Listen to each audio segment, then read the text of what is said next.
Today, we're going to be diving deep into the supplements that power our personal fitness journeys and how they can potentially fuel yours too.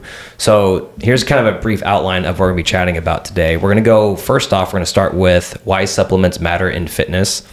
And then we're going to move on to how our personal go-to supplements. We'll give you a chat on 5 of those.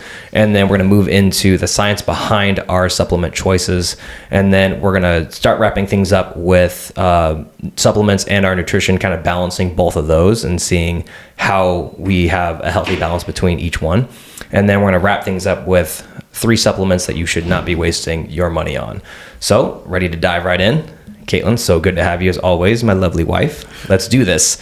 So let's get right into it. So let's kick things off by talking about why our supplements are more than just an add-on to your diet. Well, supplements definitely aid mostly in recovery. I think that's kind of what most of them dial in towards. They fill nutritional gaps for us, and they enhance your performance in the recovery aspect, not necessarily in the gym. Itself. Yeah. So before we kind of get into too many details about our personal supplements, do you actually feel a difference between when you take a certain supplement and your recovery? Yeah, definitely. Especially, I am not the best at always taking my supplements regularly. So I do go on phases where I'll take the supplements probably for like a solid month, like 30 days. Mm-hmm. And I do notice a difference. And then for whatever reason, I start to forget to take my supplements, and then like a week goes by, and I notice a difference for sure in like, I feel more tired, I feel slower, not as recovered, and I tend to blame it on other things, but then I go back and think like, oh wait, I haven't even, been taking my supplements, and that kind of like spirals into my nutrition kind of goes off the wire and whatnot. So it is definitely a part of a routine, and it's important to maintain that routine so that you can get the full benefits of the supplements. Yeah, absolutely. And another major benefit of supplements is that, you can get this targeted nutritional support, and supplements offer nutrients that may be more difficult to obtain in, adequate amounts of food alone, especially if, you're operating off of dietary restrictions, like high nutritional needs or, specific fitness goals. There's so many different variables, and it's really easy to kind of fall on the wayside with some of your nutrition through food alone. So for example, omega-3s from fish oil can be really hard to consume in sufficient quantities of just fish. Not everyone wants to eat that much fish. Yeah. And, not everyone even likes fish. So getting a steady amount of omega-3s is really difficult for a lot of people. Yeah, absolutely. That's a really good point. And that's just it. Supplements it's supplemental to your overall diet, right? And I wouldn't suggest somebody new or somebody who's new to trying to like fix their diet or their nutrition to start taking supplements right away. It's definitely more like a second thing to think about. The first thing is to like dial in your nutrition as far as protein, fat, and carbs and calories. Yes. Right. That first. And then from there, we can start talking about supplementing with other things. Yeah, that's a great point. Thank you for bringing that up, because all the time people come to us and they're like, Matt, what supplement should I get? I'm like, I don't have no idea what your lifestyle and what your nutrition and what your sleep and what your stress levels are. Mm-hmm. So I can't really adequately give you an idea of what kind of supplements you should take, because I don't have any context on your situation or your circumstances. Yeah. And if you're listening to this, like in order of importance, energy balance comes first, right? So we're talking about macros, and then micronutrients, and then we're talking sleep, stress management, and then at the very end we add supplements. Yeah, for sure. Another thing that they do is that they do address deficiencies. So even well-planned diets can have nutritional gaps, and they can affect health and performance in certain ways. And so supplements like multivitamins and magnesium can help fill gaps and ensure that the body still functions optimally.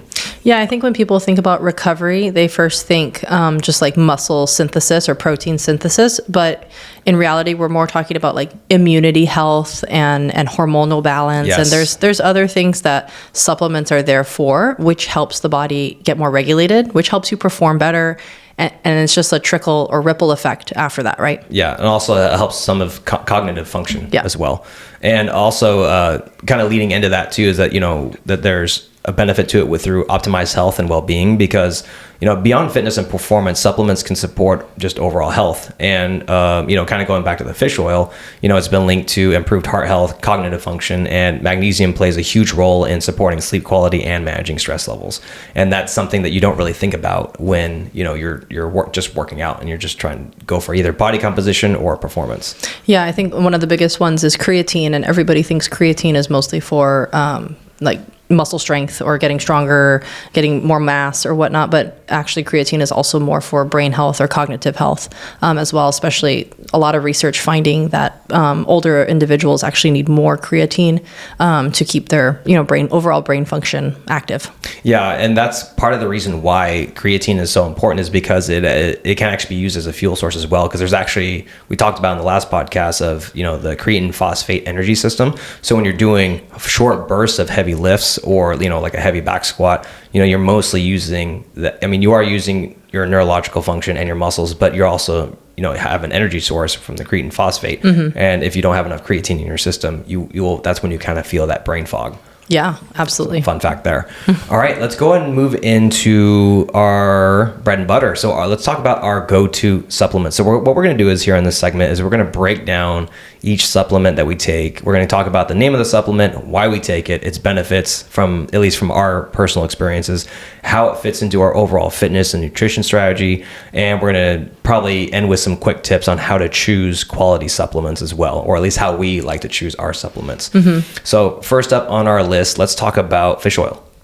Yeah, so we take Carlson's Norwegian fish oil. We've been taking it for years. It's pretty much the only one that I can remember taking now. I mean, we used to take pills, but I couldn't even name a brand at this point because I've been taking the liquid for so long. Yeah, I don't remember taking pills either. I think just Costco.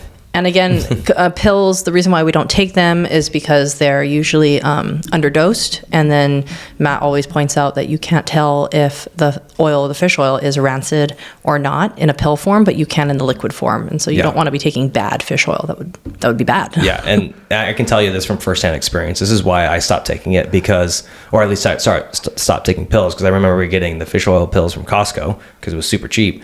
And then I remember I got a bad batch that actually I think ended up getting recalled anyways, really? But I didn't know it at the time. And then, I didn't get, nothing bad happened. I just got really bad diarrhea. Cool. And it was not fun. It smelled like fish. Yeah. TMI. So, anyway, that's why we take the liquid form. And we take this mostly for joint health, brain, cognitive function, and overall recovery. I mean, every time we're super sore, Matt goes, make sure you take your fish oil. And anytime like my knees hurt or anything like that, it's like you have to make sure you have that buildup. And it's a tablespoon. Like make sure you're taking enough. I think on the actual label, the serving size is a lot smaller. I forget what it is. Yeah. But it also depends on activity levels, stress levels. There's a lot of different doses that are possible. Unfortunately, there is not a very good calculator out there that I could find. Yeah. So you're really going to have to base this off feel based on more the better. Well, maybe. Yeah. So what has been kind of like your personal experiences with fish oil? How do you feel on versus off of it? Oh, definitely notice it in my joints. I think that's the number one thing. Maybe a little bit in cognitive function. I can't really tell the difference too much. I'm up so early and up so late. It's kind of hard for me to distinguish what is working, the caffeine or the fish oil. The caffeine, probably the caffeine. Yeah. So, but definitely for overall joint health, when I'm achy and whatnot, it's usually probably because I haven't been taking my fish oil regularly. And so I make sure I kind of get back on that. Yeah. And for me personally, I get more benefit from the cognitive function. So I've said this before, but I have dyslexia, and treating it with omega-3 fatty acids are very helpful because it just helps improve cognitive function, like we said earlier.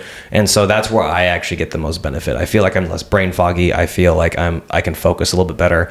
And I definitely notice the difference between when I'm on and off of that. So there's so many times where throughout, working out and, fitness and everything, where like you just kind of falls to the wayside because you forget. And then I remember being all brain foggy and kind of in a bad mood. And then I'm like, but I'm sleeping well, I'm eating enough, I'm getting enough protein. I'm like, I'm not taking fish oil. Yeah. We have to remember that the brain is also a muscle. And it solely uses fat. And, and specifically omega-3s or like MCT oil or something like that. So we have to feed it, right? We have to feed the brain. Yeah. And the brain uses calories, burns anywhere between 10-30% of your daily calories alone, just from your brain. So FYI on there. Anything else you want to talk about fish oil before I move on to the next one? Okay, perfect. We are going to move on to creatine next, one of my favorites. So do you want to talk about creatine? Oh yeah, I noticed a huge difference when I increased my creatine and started taking it very regularly in November and December of last year. I really upped it because I really wanted to hit a new PR back squat. And so I really focused on making sure my supplements were dialed.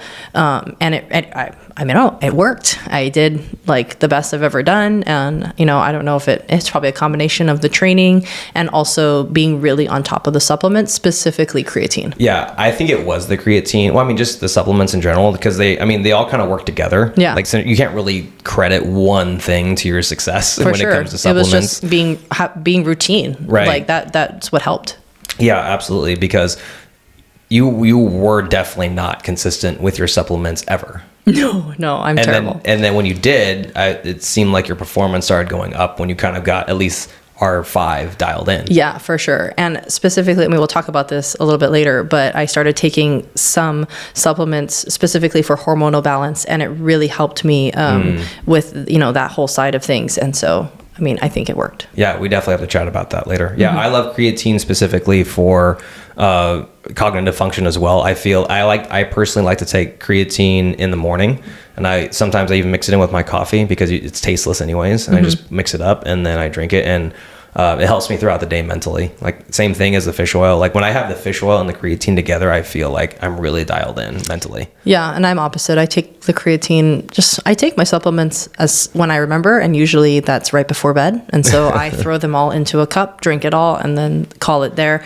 Some people say the creatine keeps them up. I don't notice a difference. I think I'm too tired to notice anyway. Yeah. So, I just take it when I can remember to take it. Yeah, and I think we forgot to cover that we take creatine monohydrate. It is the cheapest. It is the most researched, and you only need 5 grams a day. You don't need to load it. You don't need to cycle it. You can just take it. There's a lot of bad science out there, or trends out there, or other styles of creatine, like creatinine or whatever, and you don't need any kind of fancy creatine. There's not enough research behind it. So just FYI on there. Let's move on to our third one, which is multivitamin. This one I don't really feel a difference, but I know it works, or I know I need it. Yeah, I feel more balanced, I guess, knowing that I'm getting all my, supplements and minerals and vitamins, and, again, knock on wood, but our family did not get sick the whole fall and winter. None of our kids, ourselves, and I was like, man, the only thing we changed, compared to previous years, was that we continuously took a multivitamin. Even the kids took a multivitamin. Yeah, we got the kids gummies. And I don't know if that was it, but I can assure you that's probably one of the biggest things we changed, and I'm happy that nobody got sick. Yeah, I can definitely credit that, or I think I can, because the year before I was sick probably 3 times. Yeah, in the fall. I kept sure. getting sick over and over again. Like every 2-3 weeks I got sick. Yep. The kids too. Yeah, and the kids got sick too. Yeah. Part of it was like, high stress levels or whatever, but who knows? But that is just the only thing we noticed that we changed, is that we just got our supplements dialed in. We started taking a multivitamin regularly and making sure we took the right amounts. Yeah. And I was actually really surprised I didn't get sick in December. Yeah, we just take a gummy. I always get sick in December or November. Right. We just take a gummy form of the multivitamin, the one from Whole Foods, the 365. Yeah. It tastes... Nothing fancy. Yeah, there's no sugar on it. It's just a plain gummy, and the kids approve of it too. Great. It covers all our bases. So. Yeah. And I used to take multivitamins in pill form, but since I hate taking pills. Yeah, I have a really hard time taking pills, especially big ones, and it gives me a lot of anxiety. So I saw online that there was creatine gummies, and I was like, oh man, we're just gonna start loading up on these gummies. The gummies are nice because since they taste good, it's really easy for me to remember to take them. And they're right there in the pantry, so I'm like, oh, I'll have a few gummies. It's kind of like a sweet, candy. It's kind of like a quick candy, but you're getting your vitamins in, and it's probably not the best thing, but it's definitely better than not taking it. Yeah, for sure.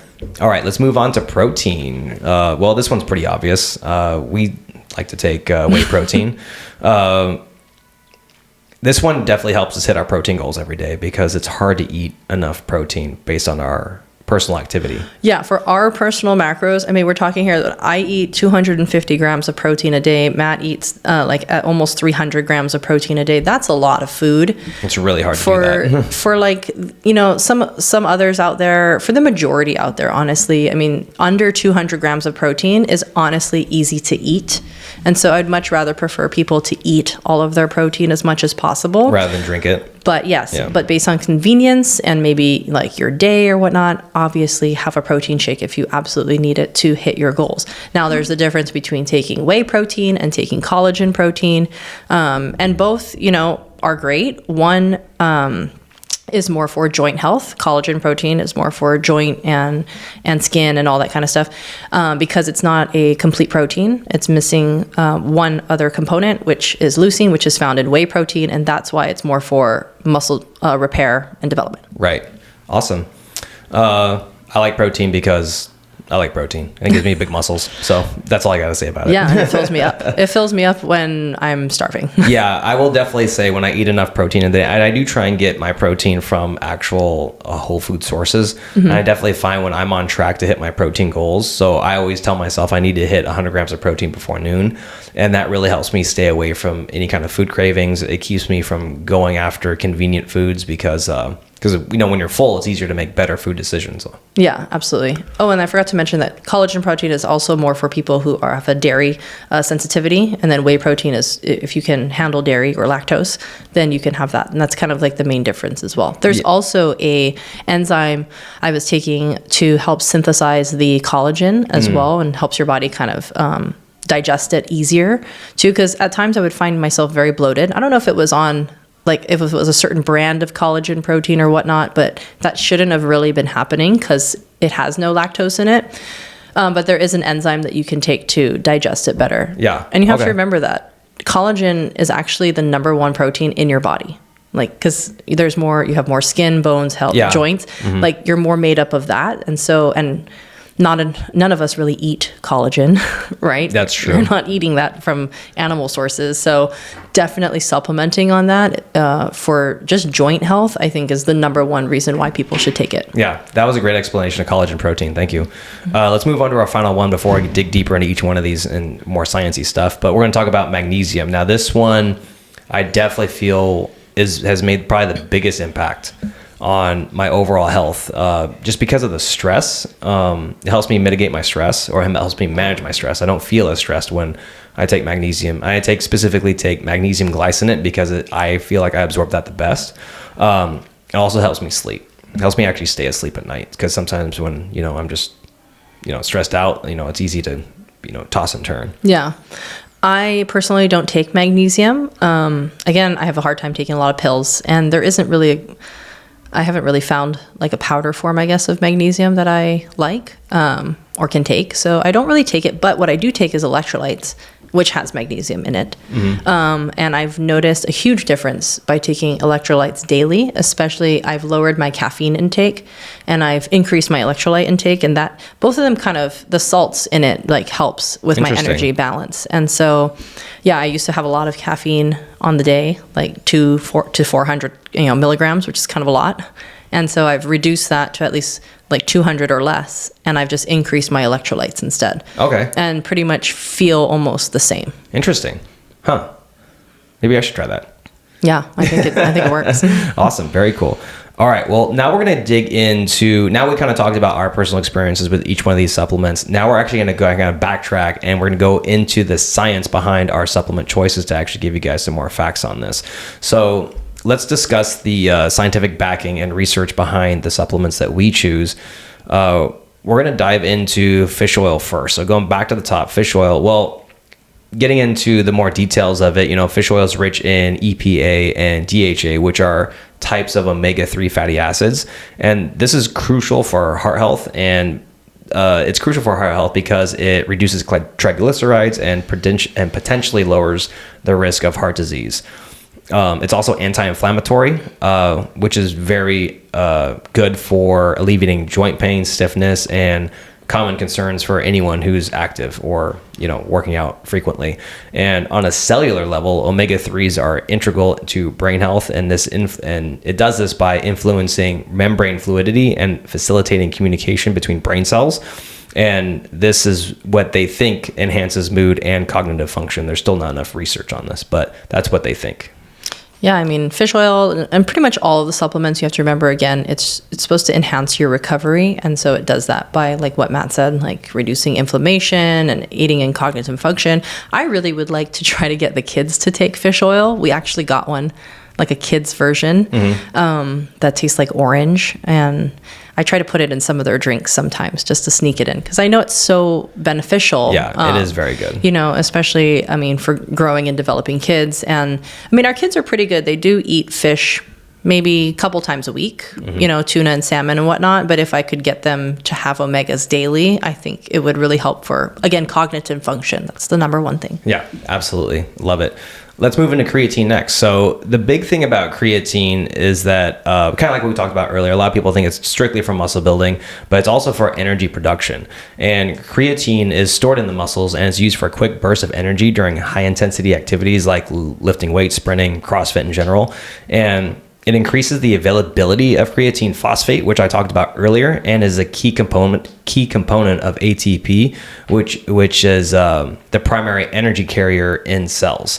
And the process enhances physical performance, delays fatigue, and allows for more intense training sessions. And additionally, creatine draws water into cells, which increases cell volumization, which may signal pathways that actually lead to muscle growth. So it's almost like a precursor. Yeah. To your towards getting in all of your branched chain amino acids into repairing your micro tears.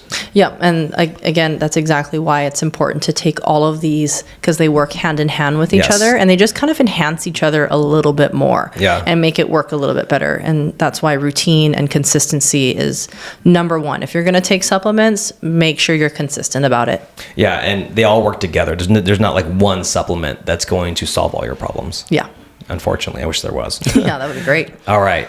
Any other things on creatine before we move on to multivitamin? All right, very cool. So multivitamins next. So it's great for nutrient absorption and utilization. And multivitamins provide a range of vitamins and minerals that are essential for numerous biochemical processes in the body. This can affect metabolism, muscle function, and nerve function. So that's pretty important. For an example, like B vitamins are crucial for metabolizing energy, and vitamin D and calcium are vital for bone health. And then antioxidants like vitamin C and vitamin E protect against oxidative stress and produced by exercise specifically. It's not a complete replacement for a balanced diet, but multivitamins can kind of fill those nutritional gaps, and they may enhance either performance or recovery as well. Yeah, and I think when you're looking for a multivitamin or just any supplement in general, you have to take a look on the back of the label. I personally don't like taking multivitamin supplements that have like 1,000% of something. Yeah, it's just so unnecessary, and sometimes less is more.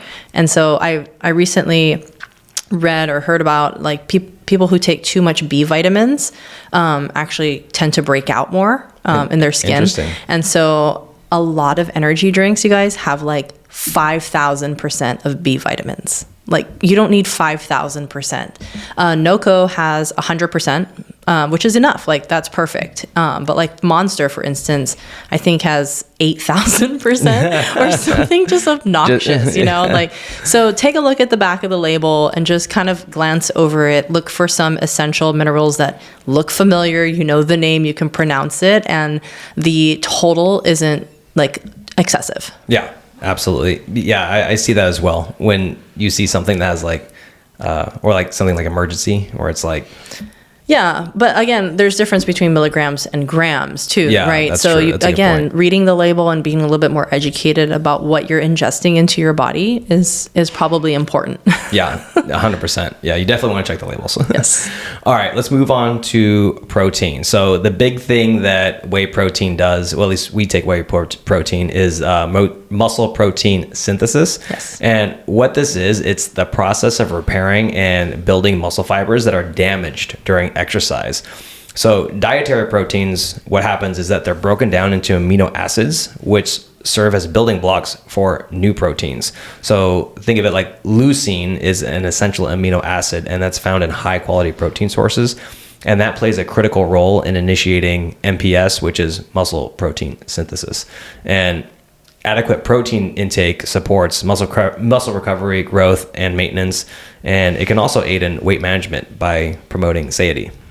Yeah, and like I said before, the difference between collagen and whey is simply because whey has leucine in it and collagen doesn't. And so that's why it's a better source for muscle recovery, muscle repair. If you're looking for joint health, skin health, hair, nails, all that kind of stuff, then you're looking at more collagen.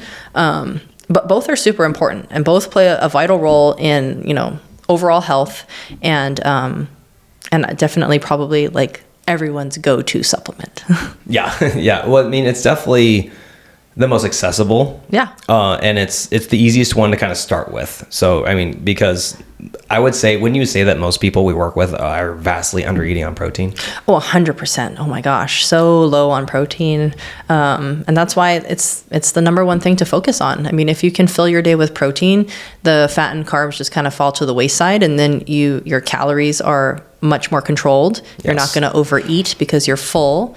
And yeah, it's just overall better. I mean, you tell me all the time, like, you are what you eat. So don't you want to be more muscle or more protein and less fat? Yeah, absolutely. Yeah, I mean, I have nothing else to say about protein. I love protein. All right, here we go. Magnesium, our final one before we move on to our next segment. So magnesium glycinate specifically helps with function of muscle function and energy production. And the cool thing about magnesium is that it's a cofactor for over 300 biochemical reactions in the body. And this also includes ATP, which is also which is also influenced by creatine, muscle contraction and relaxation.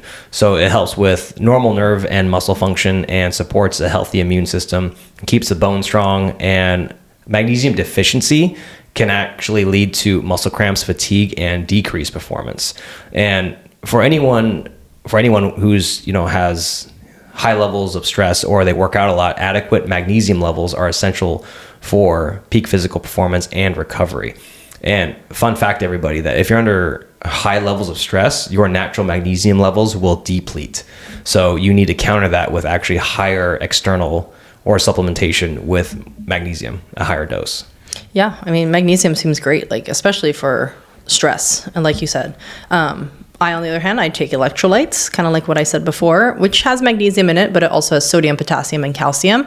But like Matt said, electrolytes are just kind of the same. They provide help in muscle function, nerve function, muscle contractions, keeping you hydrated, right? Overall fluid balance and just energy production. And so that's kind of why I take it.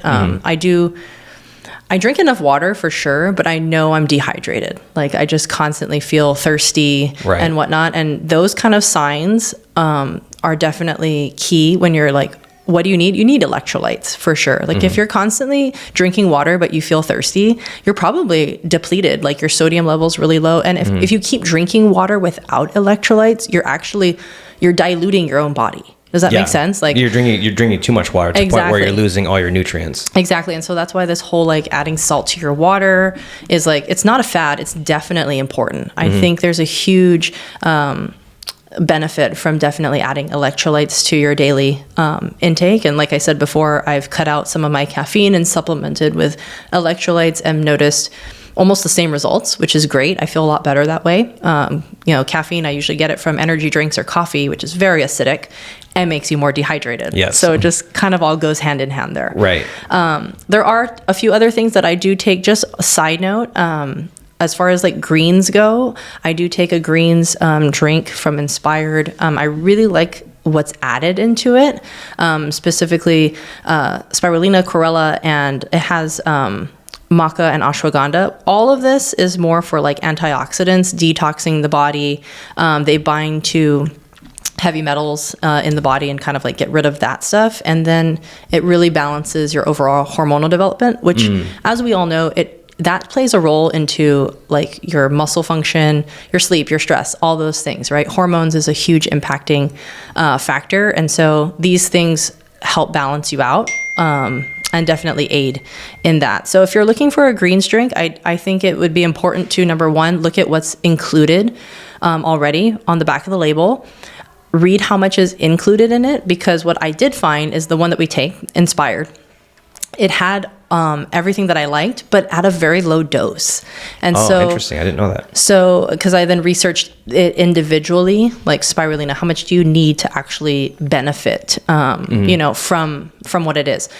And it was like, 4 grams. Well, in the greens, there's only 1 gram. And so I'm like, well, I'm not even getting that. So then I went and bought on its own spirulina specifically, chlorella specifically, and I add that in, and then now I'm at the right dose, right, which is 4 grams and whatnot. So I think reading the label, making sure you know how much to take, research it a little bit on like what is an adequate dose to receive the benefits, and then go from there. Yeah, that's a great point, because supplements can either be ridiculously over or underdosed, depending on what you're taking. And usually a lot of times when they're bundled or they have a proprietary blend, yes. You're like, okay, I have no idea how much I'm taking or what I'm even taking. Yeah, and you could be spending a lot of money, and in reality, you're just not taking enough to even have any benefits overall. So why even spend the money and take that? You should just buy it like how I did, individually, make your own concoction, and then at least you're hitting all your marks. You're not just blindly taking drinks. Yeah, because I mean, everyone is going to have their own amount that they need to take depending on like their body weight, their activity, their age, their gender, like all those things factor in. There's all these different variables. Yeah. Thank you for bringing that up. That was really interesting. So let's go ahead and wrap up this section of the podcast with that. Incorporating supplements into a balanced diet can support overall health and enhance performance in the gym and also aid in your recovery. However, it is really important that you consider individual needs, like we said earlier, and please consult a professional before starting any new supplement regimen, because last thing you want to do is go out and buy something and then either it doesn't work, or worse, that you react negatively. Yeah. Oh, that's the worst, when you're trying a new supplement and then like you don't digest it well for whatever reason, and you're like, great, I'm out like $70. Yeah, you definitely want to hold your horses a little bit, everyone. Yeah, for sure. And again, ask like Matt and I, or just a professional in general, because more likely than not, we've tried a lot of brands. I know exactly which ones taste like chalk and which ones taste good. That's so true. So when in doubt, probably just ask us, or read reviews too, because I think people are pretty honest usually on the reviews of how good supplements are, because we don't want to waste our money. Like, I think fit people are mindful about that, and they're like, don't waste your money on this. Yeah, absolutely. Because there's a lot of bad supplement companies out there who are just trying to push this on you because they're trying to sell some sort of magic transformation by taking only a supplement, when that's not the case. There's so many other things that have to come before that. Yeah, and I think that leads us well into the next part of the podcast. Yes, 100%. So we're moving into supplements and nutrition, and we're going to talk about the balancing act between both. So we're going to give you guys some tips on balancing supplements with a whole food diet. And this is really important because I think a lot of people want to stick diet and they want to go straight to supplements. I don't know why. I think it's just because it's a product. It is easier technically because it's just a product. So, supplements are great, but they're not the whole story. So here's how we like to balance the pills, the powders with plates of food. The big thing is that the first and foremost thing I focus on is getting in as much protein as I can through regular whole foods. So we're talking like lean meats, seafood, high protein dairy, and sometimes whey protein. Yeah, that's pretty much it. Yeah, I mean, there's really no other sources. Yeah. Oh, sorry. You were waiting for me. Yeah, we definitely get at least, 3 solid meals a day, 3 snacks. And then again, like I said earlier, I take my supplements at night at the end of the day. It's not like what's going to replace my whole day. I've had to have eaten everything before that. And then I go ahead and take my supplements before bed, and then that's it. Yeah, absolutely. And when it comes to timing, there's a lot of the supplements we mentioned doesn't require that much timing. I think a lot of people get caught up in timing for some reason. Oh yeah, like you can't eat before bed, or you're not going to digest that well. It's going to keep you up. Honestly, if I get it in, that is a win. And because like I said before, I'm not great on routine. I miss weeks here and there. And so the easiest way for me to remember is right before bed. Yeah, absolutely. And when I take my supplements, I really don't think about it either. I just kind of take it when it's convenient. Yeah, usually in the morning. You're a morning person. I'm more of a morning person because otherwise I'll forget. So first thing in the morning, and I personally like to take fish oil with food with my first meal because it helps digest it more. And that's what I recommend you all do as well, because it is a fat. So last thing you want to do is actually burn that for fuel. There's not a ton of science behind that, but that is something that I've read, is that if you take it on an empty stomach and then you don't eat for a while, you'll actually burn through the fish oil as food rather than using it as a repair. So definitely take it with food. That's what I like to do. That's just personal preference. Creatine you can take on an empty stomach. You can take that pre-workout, post-workout. It doesn't matter when you take it. Take it before bed. I personally don't like to take it before bed because it doesn't wire me, but since it does help with my cognitive function, it does make my brain start spinning in a good way. Like I start getting ideas and I'm like, I need to write this stuff down. Sorry, anything you want to say? Did I interrupt you? No, I was just going to say that you are definitely more sensitive to any additions to your body or your diet in general. I don't know why. Yeah, you're very hypersensitive. I am not. It takes me a while for me to notice really anything, if anything's happening. Yeah. That is true. That's a good point. Multivitamin take in the morning because I'll forget. Protein I take throughout the day. I prefer taking a protein shake post workout because it's easier for me to get down. Yeah, for sure. Like in liquid form. And I mean, it is recommended that you get in protein within the hour of working out in order to aid in muscle repair and whatnot. So if you cannot eat right away, definitely that's when you should be drinking the protein shake. Yeah, absolutely. And it's convenient because you can just bring it with you. And protein shakes these days are so much better than they were when I first started. Like I used to have to wolf down, chalk buckets of really gross vanilla protein. There was a time when it was only vanilla and there wasn't even chocolate yet. There wasn't even chocolate yet when I first started. Ugh, it was gross. It was terrible. Yeah, now you can buy a delicious Core Power protein shake from the 7-Eleven. And those are delicious. Magnesium I take about an hour or 2 hours before bed. And a lot of times this really helps me get to sleep and fall asleep fast and actually stay asleep throughout the night. I really like magnesium a lot. It's helped me a ton. Yes. Anything else you want to say? Nope. I just take mine in 1 cup all together right before bed. You do. You batch it. I literally just batch it. It doesn't even taste bad. Everybody's all of my supplements are unflavored except the electrolyte one, which tastes delicious, and that's why I can drink it. Interesting.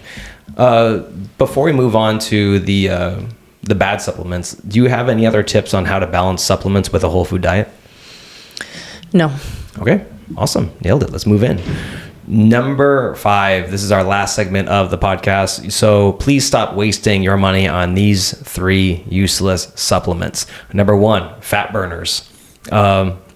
I'm guilty of using these. Oh, me too. You know why I use a fat burner though? Why? Because you still use it? Yeah, we have one. I don't use it. Well, Carnishred is a fat burner that I've used in the past. And the main reason why I use it is because it's thermogenic and it makes me warm. And when I'm freezing, if I have to work out for whatever reason in the morning and I'm cold and I take it, I warm up very quickly. If you're a 5 a.m. person, 6 a.m. person, and it's freezing in the gym, you could take a fat burner and it's thermogenic. So it warms you up from the inside and it really does work. I mean, it's not like a pre-workout that makes you tingly. It makes your blood flow. It makes you warmer, right? And that's why it claims to burn more calories. It's because your body's heating up. And as we know, when your body heats up, you burn calories, you start to sweat, all that kind of stuff. So that's how a fat burner works. That's how they sell it to you. I think it just works if you're cold. So that's the only thing I was going to say. Are you trying to tell me this is a good thing? Well, if you're trying to sell me on it. If you're cold like me in the morning, take one. It's great. Well, there you go. This is about as useful as it gets. So here's a fact on many fat burners is that they heavily rely on caffeine or green tea extract. And while these can temporarily boost metabolism, the effect on long-term weight loss is extremely minimal. And moreover, they can lead to side effects like increased heart rate, high blood pressure, and sleep disturbances. So yeah. Well, my fat burner the Carnishred one doesn't have caffeine in it. Oh yeah. So that was the main reason why I got it, because I can't add any more caffeine to my daily. I've already maxed out. And so that one specifically doesn't have it. Okay. Interesting.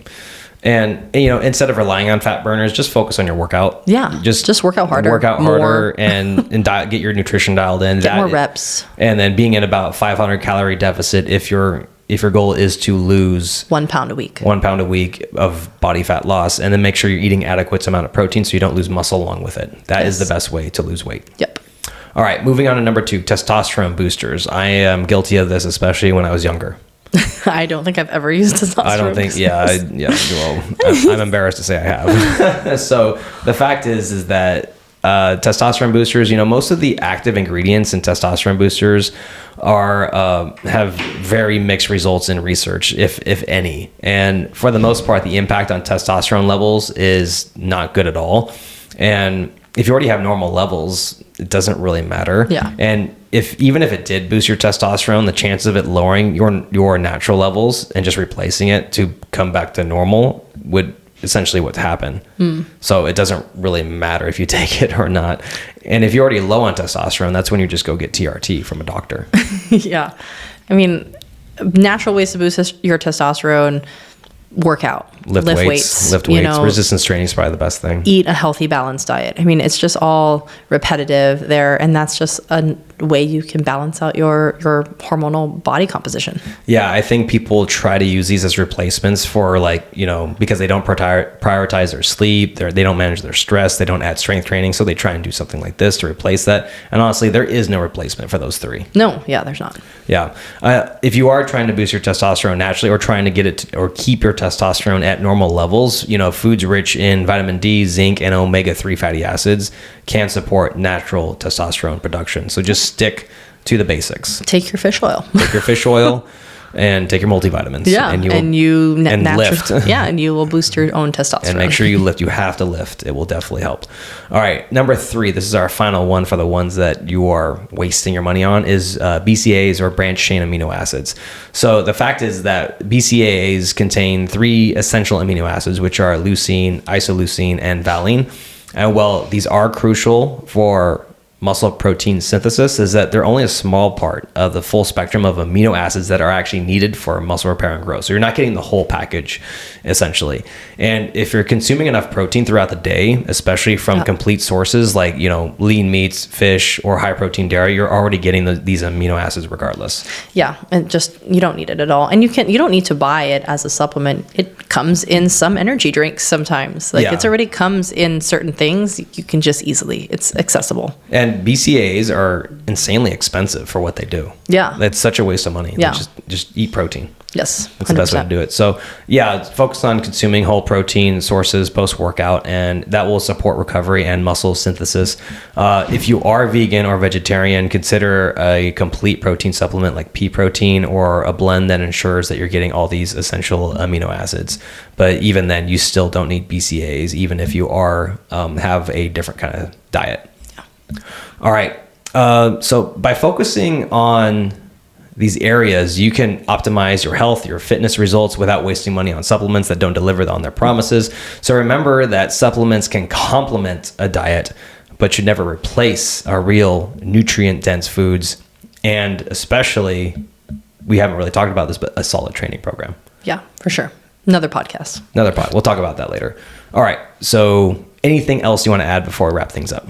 No, I think if you guys have any questions, just let us know. We have high recommendations on, the brands that we take and the supplements that we take, and supplements that we've actually taken in the past. So if you have a question on something else, we might have taken it at some point, and we can give you some pointers, or at least how it affected us with that. Yeah, absolutely. And, always consult a professional, and, you got to find what works best for you, because you may find you may not even need some of these supplements because of either your lifestyle, how your current nutrition is, and you don't want to waste your money on something that isn't going to be effective if you're getting it through just your diet. So that's the only piece of advice I have. Yeah, and make sure you try something out. By trying something out, that means trying it for 3 months before really making, unless you have an adverse reaction to it, in order to see if you've actually benefited from it, you have to let it take some time. You're not going to see huge results in a week, and you can't really make any claims thereafter. You have to give it some time and be consistent with it before you make your final decisions of, is this important to take or not? Absolutely. Well, Thank you so much for listening. If this was helpful, please leave us a 5-star review so we know to make more content just like this. Please follow us on social media at Red Wolf CrossFit and feel free to DM your questions or content suggestions there. We'd love to hear from you. Until next time, good luck. Have fun. Nailed it.